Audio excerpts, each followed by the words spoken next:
Muchas gracias. Buenos días. Un placer muy grande estar aquí con ustedes. Y una gran expectativa, sobre todo por el hecho de que yo soy colaborador del Movimiento de los Trabajadores Sin Tierra.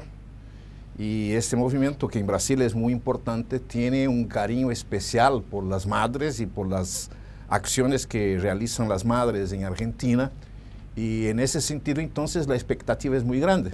Además, porque de haber conocido una serie de actividades que realizan las madres, estamos teniendo la oportunidad en este momento de una discusión sobre cuestiones del capitalismo mundial y cuestiones especialmente sobre América Latina. Entonces, una expectativa muy grande y una emoción muy grande de estar aquí con las madres y en el evento.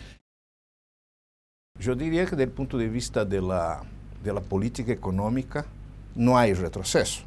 Y la prueba de eso es lo que se está imponiendo al gobierno de Grecia. Un gobierno de origen socialista, y se le impone una política económica muy restrictiva, agresiva, violenta, de tipo claramente neoliberal. En verdad, apareciendo como un intento de salvataje de Grecia. La verdad es que se trata del salvataje de los bancos, de los grandes bancos internacionales que tenían su plata metida en... Y no se trata de salvar Grecia, se trata de imponer en Grecia una política que afecte directamente los intereses de los trabajadores. Entonces, desde el punto de vista de la política, la cosa sigue.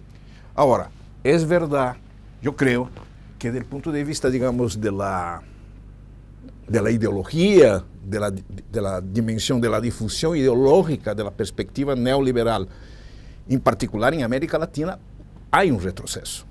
Yo creo que desde el punto de vista ideológico, la perspectiva neoliberal y ortodoxa está en la defensiva, ¿no? Pero no ha sido derrotada de ninguna manera, ¿no? La reacción inicial en Grecia fue fuerte, aunque rápidamente se deshizo. Se diluyó, ¿no? Se diluyó. Hubo una tendencia a amortiguar el movimiento. En Francia, en este momento, ayer o anteayer, una manifestación significativa. Más de 2 millones de personas en todo el país, en Francia, manifestándose contra la política restrictiva del gobierno de Sarkozy. Entonces, hay manifestaciones aquí y allí.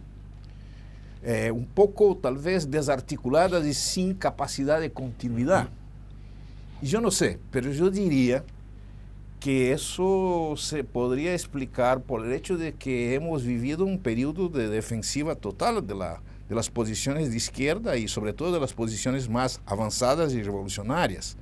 Hemos sufrido derrotas importantes en periodos anteriores y hemos estado viviendo un periodo de, digamos, de resistencia muy difícil, ¿no? En que muchos de los movimientos sociales no avanzan porque la gente perdió confianza, no tiene expectativa, perdió la esperanza de una sociedad mejor, ¿no? Pero eso no significa que esa circunstancia política puede permanecer por mucho tiempo, ¿no? A cualquier momento, yo creo, es posible un retorno del movimiento social con fuerza significativa. Nosotros tenemos un Observatorio Internacional de la Crisis, que es un espacio de investigación y discusión sobre la cuestión de la crisis, y es una instancia internacional en que participan muchos investigadores de distintos países. Nuestra opinión es que nosotros estamos viviendo, en verdad, una crisis de la humanidad, una crisis tan amplia que ultrapasa simplemente la circunstancia capitalista del momento y que pone en riesgo la sobrevivencia de la humanidad. Por un lado, tenemos una manifestación financiera de esa crisis, muy importante, pero simple manifestación, digamos, de una contradicción estructural en la sociedad capitalista actual, muy fuerte, que se manifestó de una manera aguda en la cuestión financiera.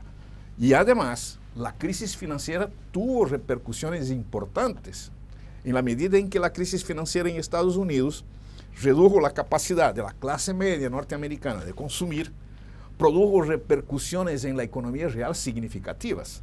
Tanto es así que el gobierno norteamericano se sintió obligado a apoyar varias empresas productivas norteamericanas, el caso, por ejemplo, de las montadoras, pero no solamente las montadoras. Entonces tuvo una repercusión muy intensa sobre el capital productivo, y eso tuvo repercusiones a nivel de desempleo. Pero yo quisiera señalar también otras dimensiones de la crisis. La crisis del medio ambiente, de la ecología. El capitalismo está poniendo en riesgo el equilibrio ecológico. La cuestión de la crisis del agua, ¿no?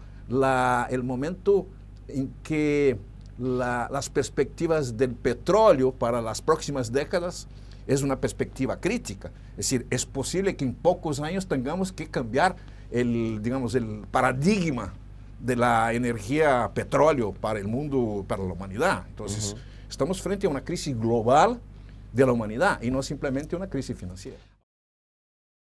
La verdad es que la política de los estados, principalmente los estados centrales, fue salvar a las empresas en quiebra, especialmente a los bancos. A los bancos. Salvar el sistema financiero internacional.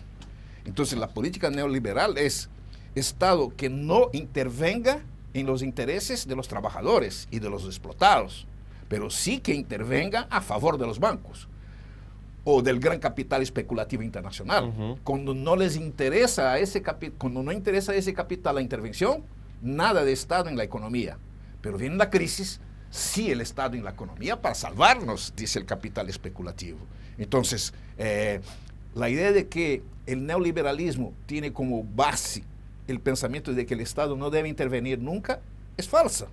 No debe intervenir nunca a favor de los trabajadores, pero sí salvar el capital. Eso es lo que estamos viendo en esos años.